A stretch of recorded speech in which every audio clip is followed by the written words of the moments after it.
A Sereiona é essa figura, essa menina baiana doce, solar, essa menina voluptuosa, grande, e essa menina também venenosa. Essa menina, ela tem uma maldadezinha ali, normal também, tem que ter um tempero.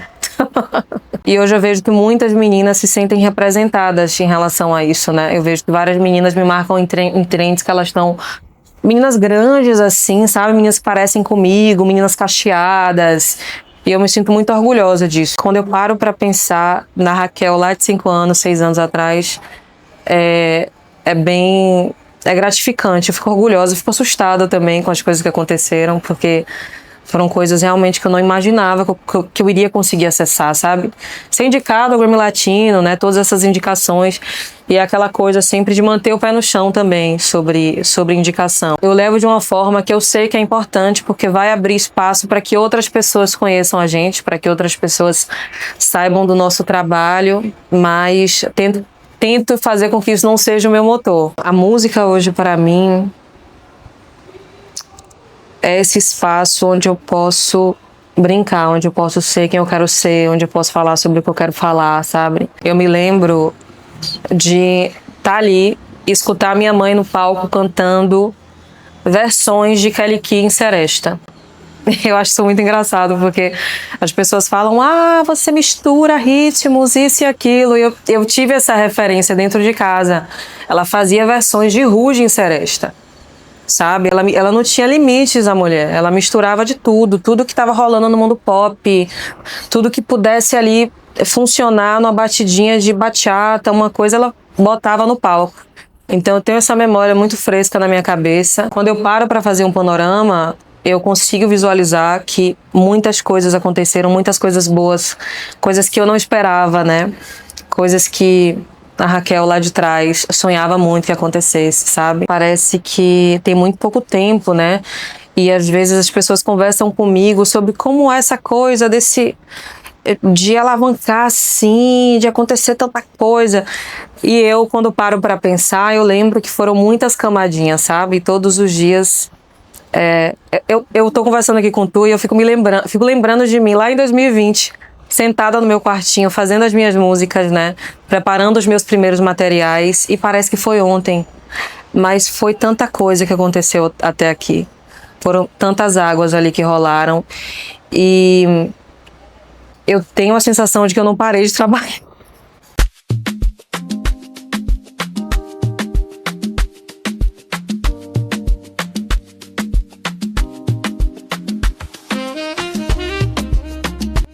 Todo mundo conhece uma pessoa que mais pessoas precisam conhecer. Esse é o Todo Dia História Negra e eu sou Roger Cipó. Eu viajo pelo mundo te apresentando histórias para inspirar, potencializar sonhos e fortalecer as nossas conexões. Aperte os cintos e embarque nessa comigo, porque o mundo é feito de histórias e boas histórias podem transformar o mundo. Vem comigo.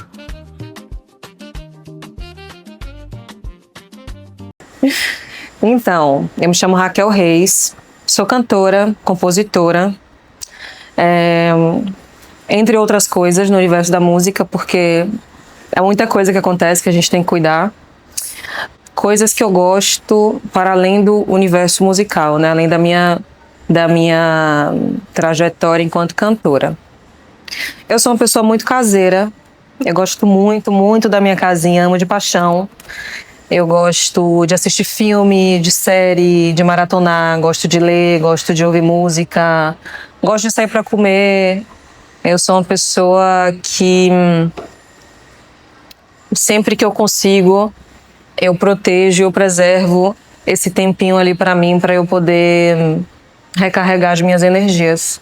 Eu tenho dividido meu tempo em trabalhar, né, fazer os meus trabalhos com música, viajar, os meus lançamentos, a minha rotina em casa, que eu amo, adoro a minha rotina em casa e tá junto com a minha família, com as pessoas que eu gosto, sabe?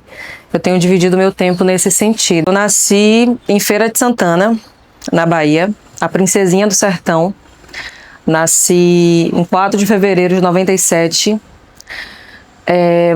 Quando eu nasci, a minha mãe era uma cantora de seresta, de forró, de reggae, de pop, de tudo. Ela misturava muitas coisas.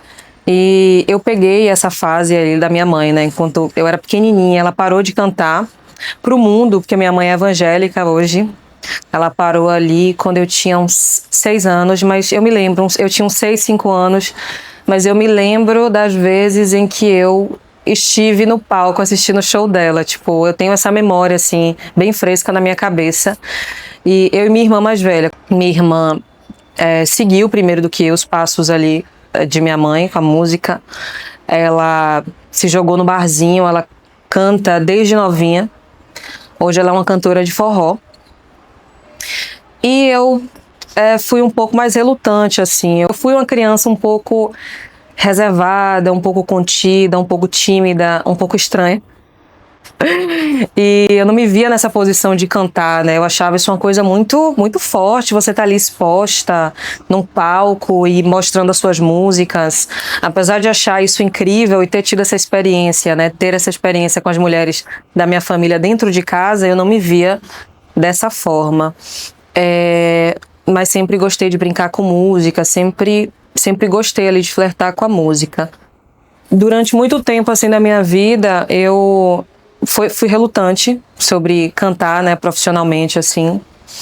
Eu lembro que em 2016 eu tinha uns 18 anos e eu comecei o barzinho por influência de pessoas que falavam que a minha voz era bonita. A sua voz é bonita, você tem que cantar, porque eu gostava de cantar assim, brincando. E aí um dia eu acreditei e fui fazer isso porque, né, fazer um dinheirinho ali, fazer um caixa. E sempre trabalhei desde novinha, desde os meus 18 anos. Já fui recepcionista de posto de saúde, já trabalhei em telemarketing, já fui redatora, já trabalhei como designer, não sabia desenhar nada, mas me joguei ali para poder fazer o aquezinho. Eu já fiz muitas coisas, já tive brechó. E eu sempre tentei me esquivar dessa coisa de cantar, né? Cheguei a fazer barzinho ali durante uns 2 anos, assim, todo final de semana eu ia fazer alguma coisa na minha cidade. Mas eu tentava fugir desse caminho. Tentava fugir de todas as formas possíveis.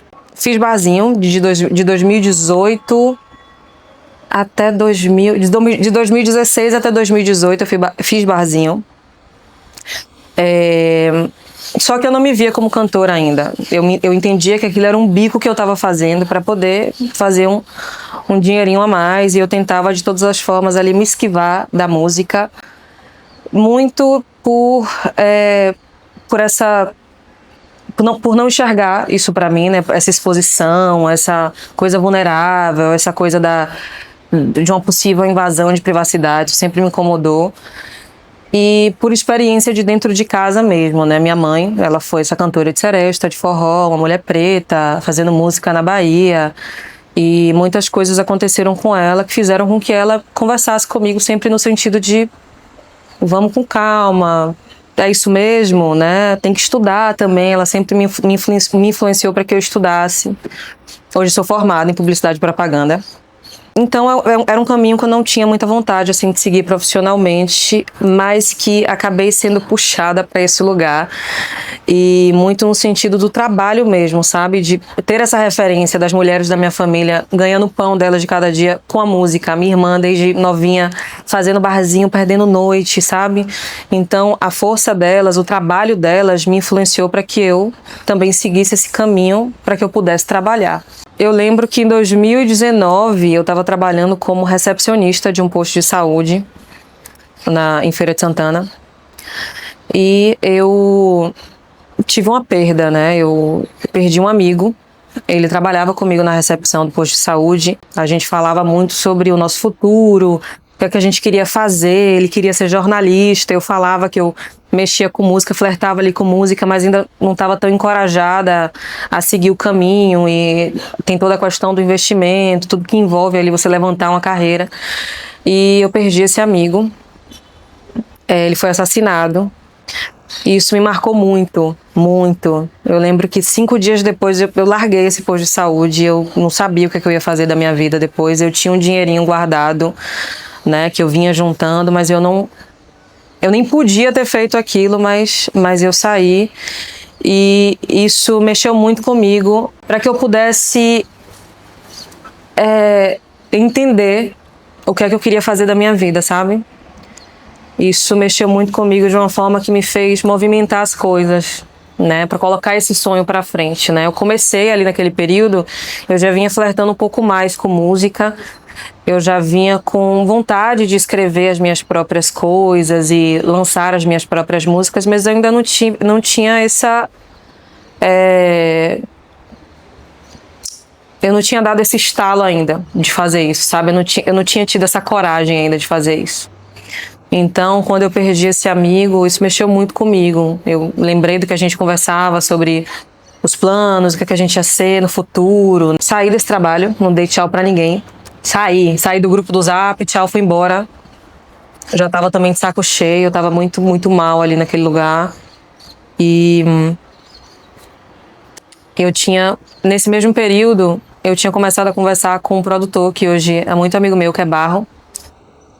Eu conheci o trabalho dele como cantor e a gente começou a trocar ideia. Ele viu uns vídeos meus de barzinho e a gente começou a conversar. Ele falou que ele tinha aberto um estúdio em Recife e nesse mesmo período eu decidi que eu iria para lá gravar 2 músicas que eu tinha, né? Tomei coragem, falei assim, eu vou gravar essas 2 músicas que eu tenho aqui, as primeiras composições, que para mim era uma coisa assim, um tabu. Vou mostrar minhas músicas, as coisas que eu escrevi, vou mostrar para as pessoas.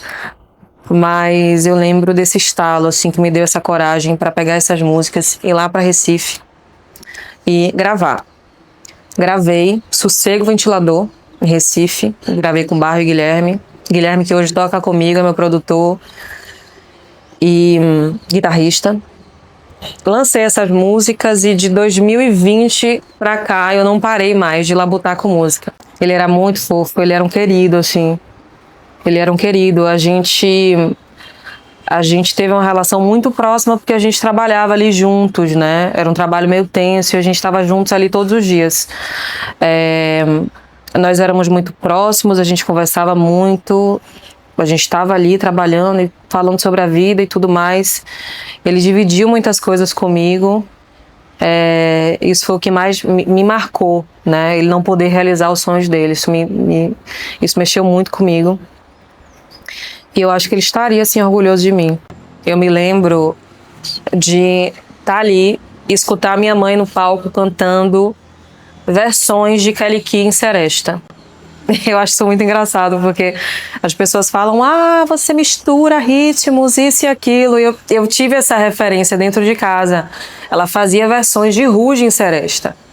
Sabe? Ela não tinha limites, a mulher. Ela misturava de tudo que estava rolando no mundo pop, tudo que pudesse ali funcionar numa batidinha de bachata, uma coisa ela botava no palco. Então eu tenho essa memória muito fresca na minha cabeça. Minha irmã também, ela me apresentou muito de música, assim. Foi ela que me apresentou ao pop rock, ao jazz. Ela... que hoje é uma cantora de forró, então a nossa mistura dentro de casa sempre foi muito forte, a gente nunca teve essas amarras, assim, de tipo, eu não vou fazer isso. Quando eu comecei a fazer barzinho, teve um período, falaram comigo assim, você tem que definir o que é que você canta, porque senão você não vai formar público. Mas eu não conseguia entender isso, porque isso não fazia parte de mim, né? Tendo essas referências ali dentro de casa, com essas mulheres ali, que cantam e cantavam o que elas queriam, sendo baiana, isso influencia totalmente na minha identidade musical. E sendo uma criança, eu sempre fui uma criança curiosa ali, né? Com os ouvidos atentos a tudo que estava rolando, escutando de tudo um pouco. Então não tinha como não acontecer essa mistura na minha identidade também. Parece que tem muito pouco tempo, né? E às vezes as pessoas conversam comigo sobre como é essa coisa de alavancar assim, de acontecer tanta coisa. E eu, quando paro para pensar, eu lembro que foram muitas camadinhas, sabe? Todos os dias. Eu tô conversando aqui com tu e eu fico lembrando de mim lá em 2020, sentada no meu quartinho, fazendo as minhas músicas, né? Preparando os meus primeiros materiais, e parece que foi ontem. Mas foi tanta coisa que aconteceu até aqui. Foram tantas águas ali que rolaram. E eu tenho a sensação de que eu não parei de trabalhar. Desde que eu comecei ali a jogar no mundo as minhas primeiras músicas ali, me jogar no autoral, eu tenho a sensação de que eu não parei de trabalhar. Quando eu paro para fazer um panorama, eu consigo visualizar que muitas coisas aconteceram, muitas coisas boas, coisas que eu não esperava, né? Coisas que a Raquel lá de trás sonhava muito que acontecesse, sabe? Então, é muito doido isso. Consigo entender cada pedrinha ali que eu coloquei no lugar quando eu paro pra pensar sobre isso. É muito doido isso. Eu não esperava que eu cantaria no carnaval. Eu não esperava que eu teria minha própria festa. Eu não esperava que eu faria shows pelo Brasil todo, que eu faria shows fora do Brasil e que teria gente lá pra me ver. Eu não esperava dividir o palco com tanta gente boa assim que eu dividi.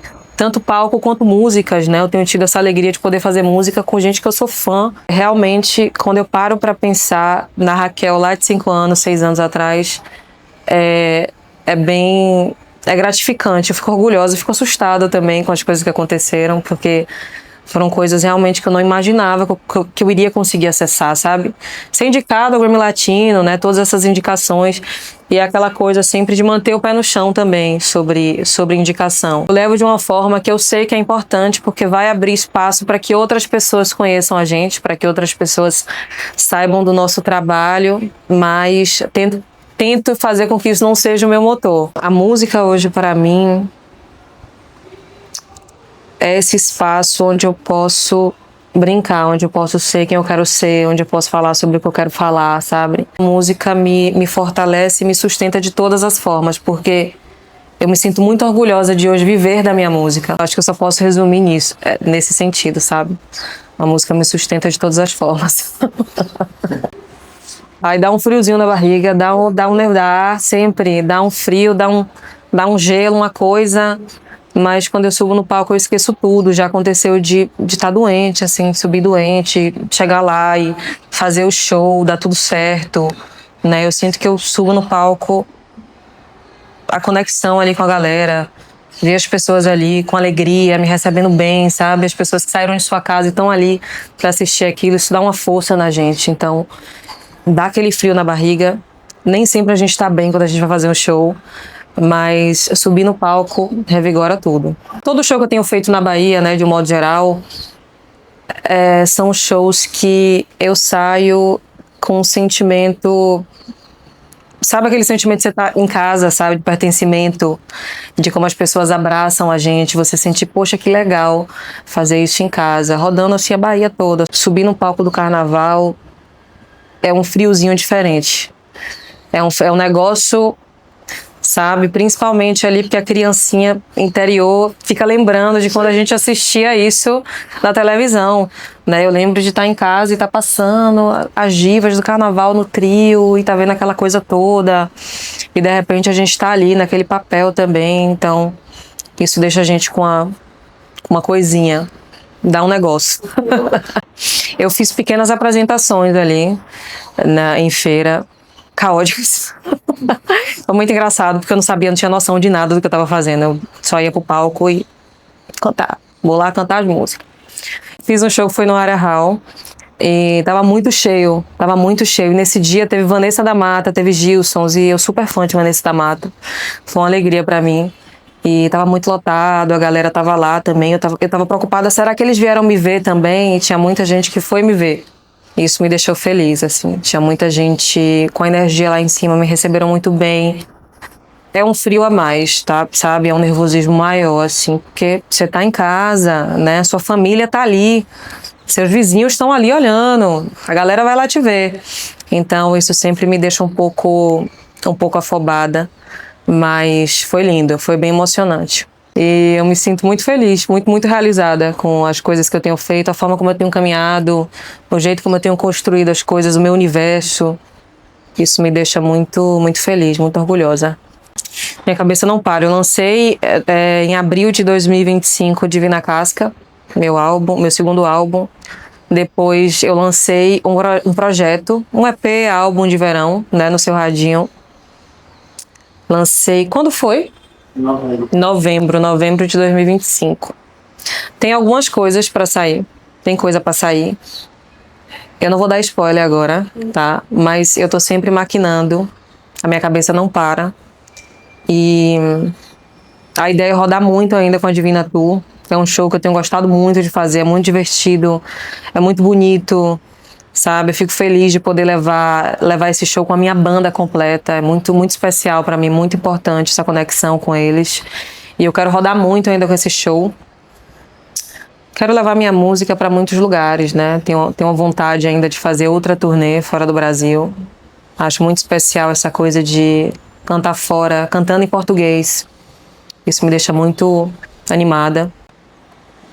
E é isso, não quero parar de rodar, quero levar a Divina Tuba pra um monte de lugar. E tem coisa aí pra sair. Minha playlist é muito misturada, tem de tudo, assim.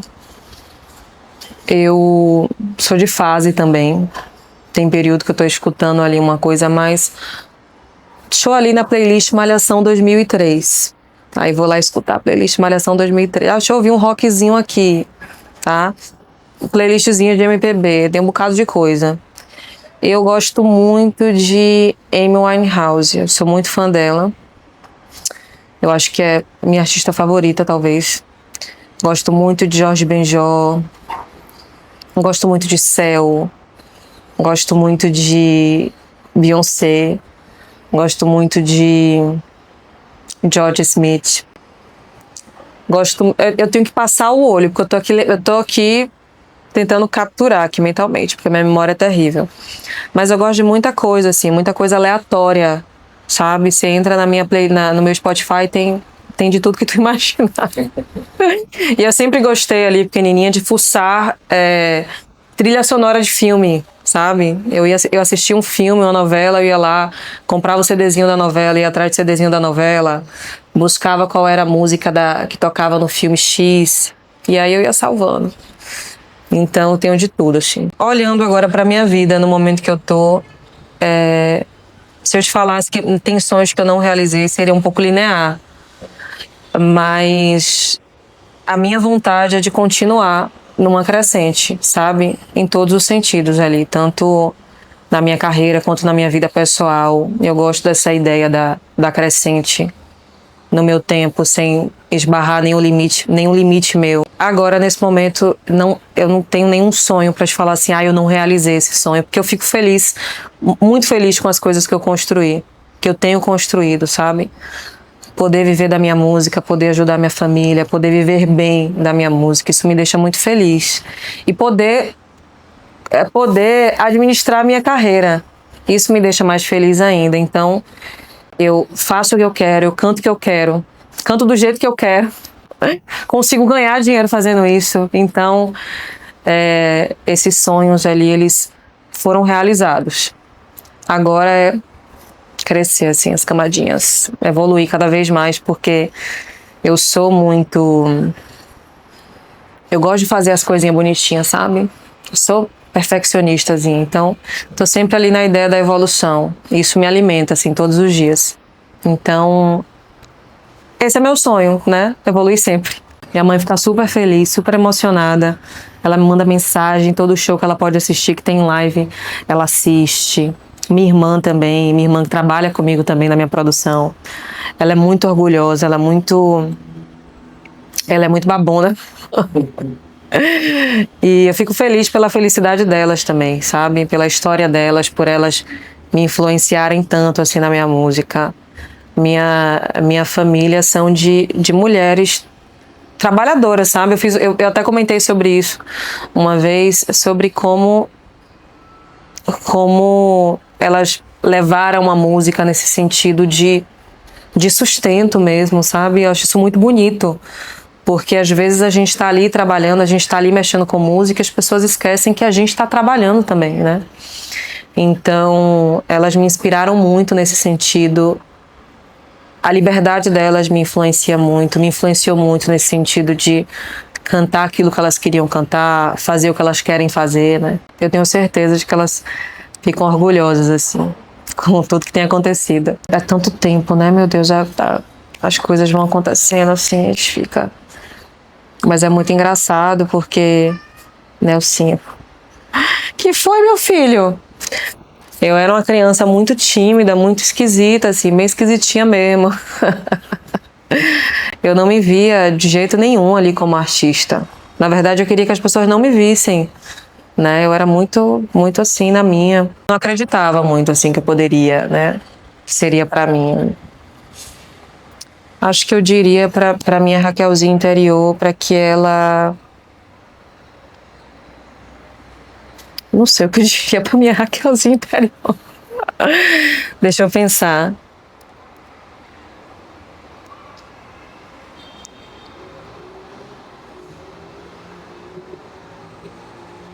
Eu acho que eu diria pra minha Raquelzinha, minha criancinha, pra que ela acreditasse mais nela, sabe? Pra que ela ouvisse menos críticas, pra que ela absorvesse menos, só o que de fato importasse, né? E pra que ela acreditasse no potencial dela. Acho que eu diria isso pra ela. Acredito. Eu tenho tido essa alegria de viver o carnaval já tem um tempo. Eu acho que é o meu quinto, não sei, quarto carnaval. Terceiro? Ou é o quarto? Vai ser o quarto carnaval. E eu tenho caído a ficha de que eu tô fazendo parte disso. E isso tem me deixado muito feliz de cada ano construir, né? Fazer parte dessa construção. Isso tem me deixado muito orgulhosa. Tenho ficado muito orgulhosa de cada vez mais estar conectada com as pessoas que gostam de mim, que vêm me assistir no carnaval. Gente, Verão da Sereiona não vai acabar rápido. Tem muita coisa pra acontecer, tá? Tô preparando uma surpresa pra vocês. Se liguem, tá? Mas o verão vai se estender aí um pouquinho. Não, vamos bem mais pra trás. Eu gostava muito daquela da minissérie O Canto da Sereia, com Isval Verde. Desde que eu comecei a mexer com música, eu sempre gostei dessa coisa de flertar com a coisa da sereia, sabe? Sempre gostei porque acho que isso traduz muito bem o jeito como eu trabalho, a minha mistura, né? Sempre gostei porque a sereia, pra mim, vai além dessa coisa meio caricata, sabe? Meio clichê, meio infantil. Mas muito pela ideia dessa figura que é híbrida, que ela é maléfica, mas que ela também é um doce. Eu sinto que isso organiza muito bem as ideias do que é que eu sou. Sempre gostei dessa ideia. E o Sereiona veio como apelido. O Fernando colocou. Começou a me chamar de Sereiona e pegou. E hoje virou uma marca registrada porque me representa muito bem.